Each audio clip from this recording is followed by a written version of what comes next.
Hello, listeners. Apologies in advance about the audio quality on this episode. Susie and I are working on it, and we'll have it fixed for the next one. Susie, Rob. what do you know about the search for extraterrestrial life?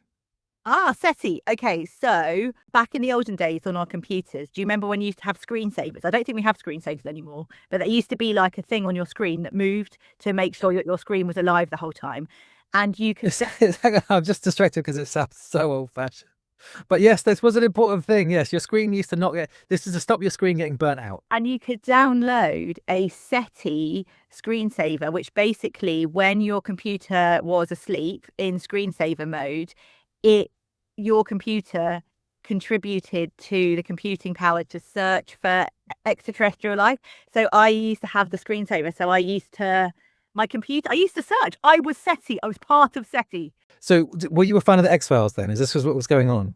Huge fan of the X-Files, obviously. But actually, obviously, I got into it through my friend Matt, who was a physicist. So he introduced me to it. So that's how I got into it. But yeah, no. The truth is out there, absolutely. Okay, well, let's have a look at this episode then. Well, we're trying to think about the intersection between fossils, geology, and the search for extraterrestrial life.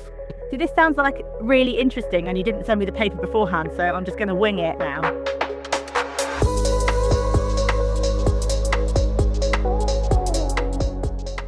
Okay, so Susie, for our next bonus episode, I want to talk to you about this article. So this is a weird one for us, a paleontological podcast, but I thought it was fun. And also, we're recording this shortly after the Artemis team have returned from the moon, and all talk about space is on again.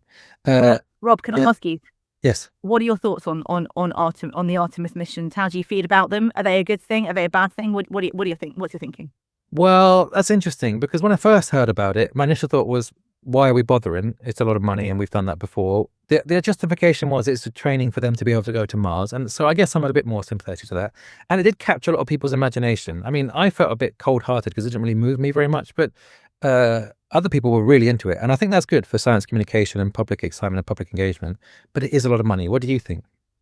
Well, I'm glad that you just said all that because I was thinking that I was like a massively cynical person for feeling exactly the same. No, right.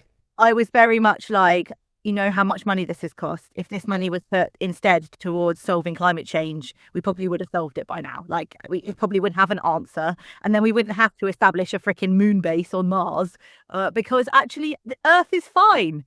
Absolutely appreciate your point about the public engagement and the capture. Yeah, when I've spoken to a lot of people, they've been quite enthused by it, and I think that's great. So that's good. But you've just now set me off on a potential rant here. When we start talking about colonizing Mars and Planet B, forget it. Forget it. That is pie in the sky.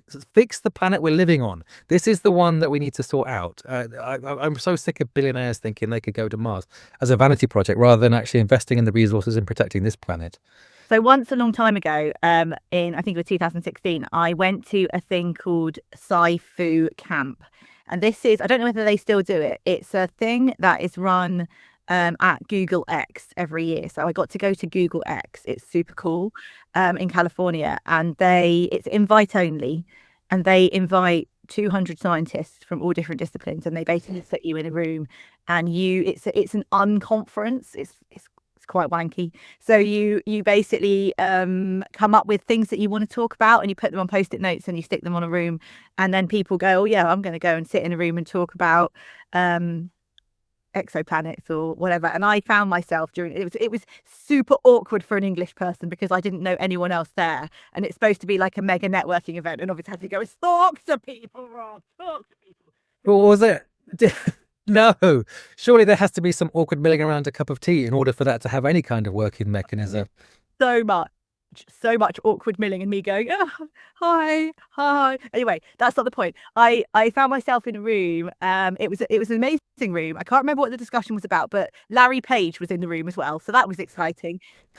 The woman who was talking, they had something like 20 people or 40 people who they had selected as astronauts who were going to be trained as the people to colonize Mars, and she was one of those. Oh my God. Yeah, she was amazing.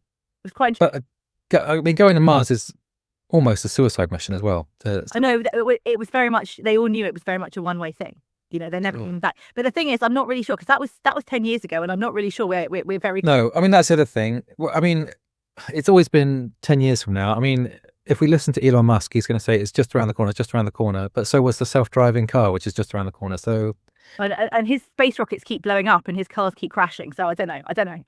Well, there's also, well, let's not go into that. I was about to go off on a long rant about his politics, but that's not what this is about. Let's move on to talking about this week's paper for the bonus episode, which is how common are oxygenic photosynthesis and large coal deposits on exoplanets, by Lincoln Taiz and colleagues, and Peter Ward and colleagues. This was released in January 2026 in International Journal of Astrobiology. This is a review article, so there isn't any data. This is just an interesting speculation, but I thought it was kind of fun and a bit of a different topic for us. So let's go into this.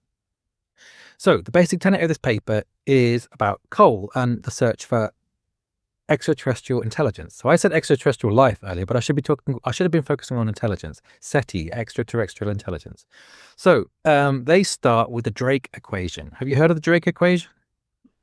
Okay, so the Drake equation was dreamt up by someone called Drake in the 1960s. So it's not really an accurate equation. It's just a way to sort of estimate how many detectable advanced technological civilizations exist in the Milky Way. That's N. I'm not going to go through all the terms, but it's just a way of sort of fudging an estimation of how many civilizations should exist. So in order to do that, we need to think about the average rate of star formation, the fraction of the stars that have planets, the potential habitability of planets per solar system, the fraction of planets which of life arises, and, you know, all sorts of rough estimations to put it in, and you get a rough number.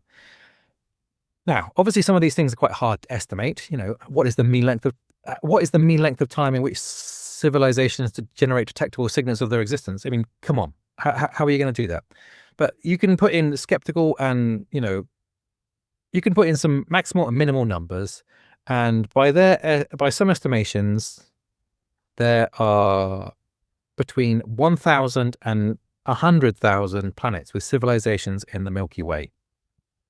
Wow, in the Milky Way. In the Milky Way. Because if it's outside the Milky Way, forget about it, right? So the Milky Way is our galaxy. Outside, I mean, have communication across galaxies is just, it's not going to happen. Forget about that. The distance involved is just mind-bending. So what you're saying is that Star Trek is not real? Sorry, Susie. Am I disappointing you with this news flash here? The Star Trek is not real, but the X-Files certainly is. The X-Files is real. Okay, so the minimum number might be 20. So this leads to, or, you know, 1,000. We're dealing with a big orders of magnitude variation, but it gives this estimation, and this leads to the Fermi paradox. So the Fermi paradox is, why aren't we detecting these civilizations that are out there? We should, by some probability, expect there to be at least some out there, but we're not detecting them. Why is that? Shall we have a quick run through some of the theories about why that might be the case? That was a preview of our latest bonus episode. You can find the full content on our Patreon. The Fossil Files was created by Robert Sansom and Susanna Maidman. Fossil Files is a labour of love created in our spare time with no budget. So we really welcome any support you can provide us via our Patreon.